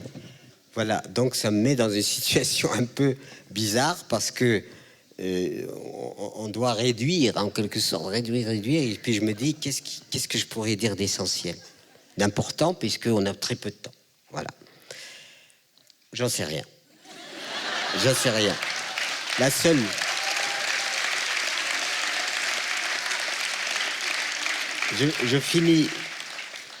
Je finis assez souvent sur quelque chose qui est de l'ordre véritablement fondamental de nos comportements, de l'humanité, par rapport à la vie. Nous avons une planète magnifique. Et il y a quelques années, j'avais écrit une espèce de poème dédié à la planète, en disant, cette belle planète se prépare. On n'est pas là encore, nous, parce que nous, on arrive très tard. Elle met des milliards d'années à se préparer, à se faire belle. Elle se fait belle, elle est magnifique. Il y a les océans, il y a les forêts, il y a les montagnes, il y a tout ça. Tout ça est fait. Et puis elle se dit, mais finalement, ça sert à quoi? S'il n'y a personne pour admirer, ça sert à quoi? Donc elle aurait créé l'être humain. Mais l'être humain, non pas pour la détruire, mais pour l'admirer, et non pas la détruire. Et donc, du coup, l'idée selon laquelle la beauté dont nous sommes, qui nous fait vibrer, est absolument essentielle aujourd'hui. Aujourd'hui, on est triste. Il y a de la tristesse, vous voyez, la consommation d'anxiolytiques, les choses, etc. Et donc, je crois vraiment que nous sommes vivants pour rendre hommage à la vie, pour vivre nous-mêmes et pour donner de la joie de vivre. C'est ça notre vocation. C'est pas nous entretuer et détruire tout ce que la vie nous donne. Alors une année, j'ai un peu fait l'expérience, enfin une expérience que je n'ai pas voulu. Il se trouve que j'habite l'Ardèche avec ma famille, l'Ardèche du Sud, dans une zone qui est magnifique, les Cévennes, pour ceux qui connaissent, etc. Très, très beau. Quand on a choisi le lieu, d'ailleurs, il fallait passer par le Crédit Agricole pour acheter, puisqu'on n'avait pas aucun moyen. Donc, je vais naïvement au Crédit Agricole, parce qu'on a fait notre déplacement à l'Ardèche, et je vais au Crédit Agricole pour leur dire, est-ce que vous pouvez me prêter des sous pour acheter une ferme? Ils me disent, est-ce que vous savez travailler? J'étais bien obligé de dire non. Donc je suis allé, ils m'ont dit, allez apprendre votre métier, et puis vous viendrez après, on négociera après. Donc j'ai acquis un petit diplôme qu'on appelle le BA, le brevet d'apprentissage agricole, et j'ai passé 3 ans travailleur ouvrier agricole pour apprendre l'agriculture. C'est là où, évidemment, il aurait fallu développer davantage. Pourquoi c'est là que j'ai appris qu'on utilisait qu'on utilisait beaucoup de poisons, beaucoup de pesticides pour travailler la terre. Et c'est ça qui m'a fait me convertir à l'agriculture écologique. Et on finit par avoir notre lieu, donc un emprunt mineur, et quand je suis allé voir le préposé qui devait faire mon dossier, il me dit, est-ce qu'il y a de l'eau dans cette ferme? Je lui dis non, pas beaucoup. Ah bon? Le chemin n'est pas praticable. Par temps de pluie, en tout cas. Ma pauvre voiture, elle ne pouvait pas grimper dès qu'il pleuvait. La terre est rocailleuse, c'est plein de cailloux. Voilà. Il n'y a pas de téléphone, il n'y a pas, etc. Et sa réponse, ça a dit, on ne peut pas vous prêter parce qu'on ne peut pas vous aider à vous suicider. Voilà. Mais alors, j'avais du mal à l'expliquer, à m'expliquer. Pourquoi avoir pris un lieu aussi difficile alors qu'il y a des lieux plus faciles et on est prêt à vous prêter plus d'argent, mais au moins vous installer dans une ferme sérieuse? Pourquoi? Eh bien parce que c'est beau. Le lieu était beau. Et que la beauté a pesé beaucoup plus lourd dans les choix. Alors ça paraît complètement fou et complètement irrationnel. À partir du moment où s'est installé dans ce lieu où vous voyez 17 clochers, vous dormez dans le silence total, vous avez une nature magnifique, des paysages extraordinaires, ben vous vous dites, c'est là que j'ai envie de vivre. Alors qu'est-ce qui a dominé? C'est pas la rationalité. Parce que si j'étais resté rationnel, j'aurais dit, ah bah oui, mais je pourrais pas produire ceci, cela. Et on s'est dit, puisqu'on est dans un lieu qui est beau, eh ben on va se débrouiller, on va survivre. Et c'est ce qui est arrivé, parce que la beauté nous a simulés. Mais comment faire comprendre ça? Si un sénateur n'était pas intervenu pour que nous obtenions notre crédit, on ne l'aurait pas eu. Deuxième événement, exemple. Nous sommes installés donc dans ce lieu qui est magnifique, vraiment très très beau. Tout le monde le dit d'ailleurs, il n'y a pas que moi. Et puis on vit notre vie avec notre famille, les enfants arrivent les uns après les autres, nous en aurons 5. Et puis on vit là. Et un jour, je devais couper du bois pour me chauffer, pour chauffer la maison. Parce que nous n'avions pas d'électricité, donc pauvres. Et un ami, on est dans un pays qui s'appelle Joyeuse, au café, et puis en train de consommer avec des amis. À la table à côté, il y avait quelqu'un qui disait j'ai du bois à couper pour me chauffer, mais je suis tout seul. Alors je me lève, je m'approche de lui et je lui dis mais moi aussi je suis tout seul. Est-ce qu'on ne pourrait pas s'entraider? Vous venez m'aider et je vais vous aider. Et d'accord, l'accord est immédiat. On passe l'accord, je vais travailler chez lui. Une semaine, il vient une semaine pour me rendre le boulot. Et c'était l'automne bien avancé, c'est-à-dire que les arbres étaient effeuillés et faisaient une magnifique fresque dans le ciel. Et la fin de la journée, on a fini de travailler et les arbres donc comme des dentelles dans le ciel, pendant que le soleil rouge descend à l'horizon, et que tout s'apaise, ça devient magnifique. Et qu'est-ce que je vois? Cet arbre magnifique se détacher comme ça, comme un chef-d'œuvre sur le ciel. J'étais complètement en admiration. Je disais, voilà une récompense extraordinaire à notre fatigue. C'est extraordinaire. Et j'étais là en train de regarder, d'admirer cet arbre. Et mon ami, qui était en train de ranger les outils, est intrigué. Alors il s'approche il se demande de ce que je fais. Je le prends par la main et je lui dis, regarde. Il me dit, il y a au moins 10 stères.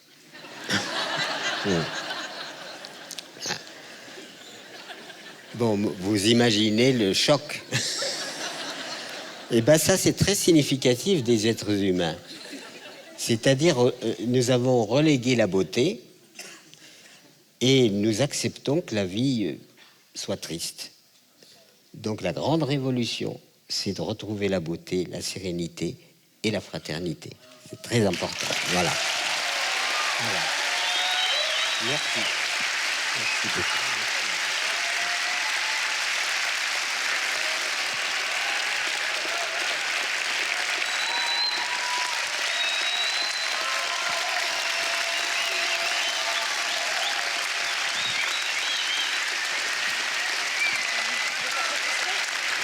Merci.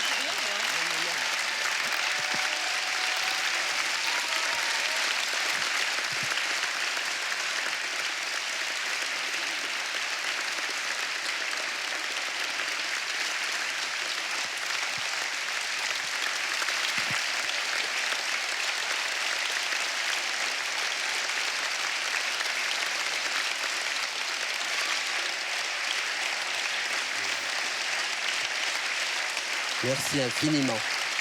Merci.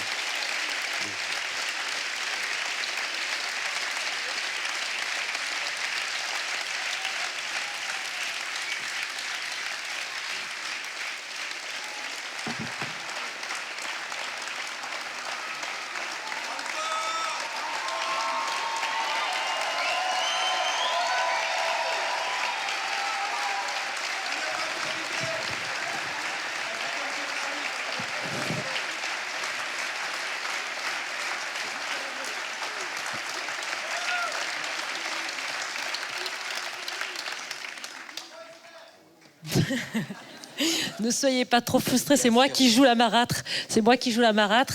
Je devais réserver... Et je devais garantir un horaire, mais encore une fois, je vous l'ai dit, il y a des stands qui sont dans le hall d'entrée là, du théâtre. On le voit, hein, il a appelé tout au long de la soirée à ce qu'il y ait plus de participation des uns et des autres. Il ne faut pas croire aux politiques, c'est à nous, c'est à vous d'agir. Il y a beaucoup de jeunes, encore je l'ai dit. Donc il y a des stands, et puis Pierre Rabhi, vous êtes peut-être frustrés, c'était pas assez long aujourd'hui, mais je suis convaincue qu'il vous attend. Il vous attend à ses côtés pour participer, vous aussi, à l'élaboration d'un monde meilleur, avec des gens responsables qui chérissent enfin leur planète. Sinon, oui, on s'autodétruira nous-mêmes. Je vous remercie vraiment beaucoup pour votre présence. Et on vous dit à bientôt chez Pierre Rabhi.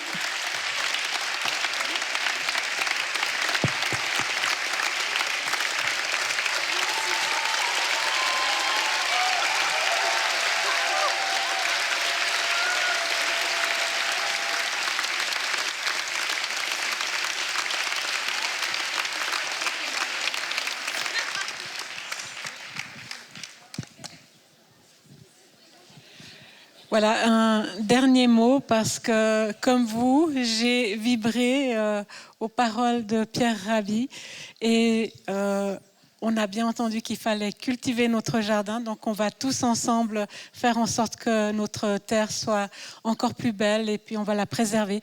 Et là, il y a de notre belle région les produits du terroir, donc j'espère que vous aurez du plaisir à les manger en famille.